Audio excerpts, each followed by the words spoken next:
আপনারা জানেন 26শে বিধানসভা ভোট আসছে। সেই ভোটের জন্য আইএসএফের নেতা পীরজাদা নওশাদ সিদ্দিকী তিনি কিন্তু অত্যন্ত গুরুত্বপূর্ণ কথা বললেন জনগণকে। আশা করি সেই কথাগুলো শুনবেন এবং এই ভিডিওটা বেশি বেশি করে শেয়ার করে আমাদের পাশে থাকবেন।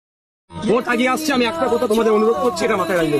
দেখবে কি ঠাকুরের নামে গাল দিচ্ছে, ইসলামের নামে গাল দিচ্ছে, আল্লাহর নামে গাল দিচ্ছে, কেউ উত্তেজিত হবে না। সকলে ঐক্যবদ্ধ হিন্দু মুসলমান নির্বিশেষে চাই সেই কুলাঙ্গারের বিরুদ্ধে আমরা মামলা করব।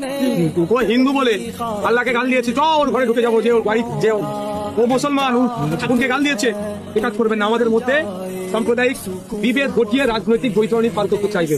আমরা হিন্দু মুসলমান এক ছিলাম, আছি, থাকবো। আমরা কারো ফাঁদে পা দেব না। কেউ যদি এই পুরো ধর্ম নিয়ে বিদ্বেষমূলক কথা বলে, আমরা হিন্দু মুসলমান এক হয়ে তার বিরুদ্ধে কি করবো? অভিযোগ করবো।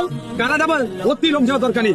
তিনটে হিন্দু, তিনটে মুসলমান, বয়োজ্যেষ্ঠ লোক, কাকা তোমরা যাও তো, কি ওই কুলঙ্গারের বিরুদ্ধে মামলা করা শুধু সে ইসলাম সম্পর্ক বা যে মন্তব্য করুক বা হিন্দু ধর্মের সম্পর্ক, পাড়াই তোমাদের বয়োজ্যেষ্ঠ লোকেরা আছে, তাদেরকে নিয়ে আমরা কি করবো বুঝিয়ে পাঠাবো। আমরা কেউ উত্তেজিত হবো না। থাকবে ওরা রাজনৈতিক কারবারই তোমার আমার লাশ দেখে, তোমার আমার হিংসা থেকে ওরা ক্ষমতায় বসতে চাইছে, কেউ আবার নতুন করে আসতে চাইছে। আমরাও কাজ হতে দেবো না।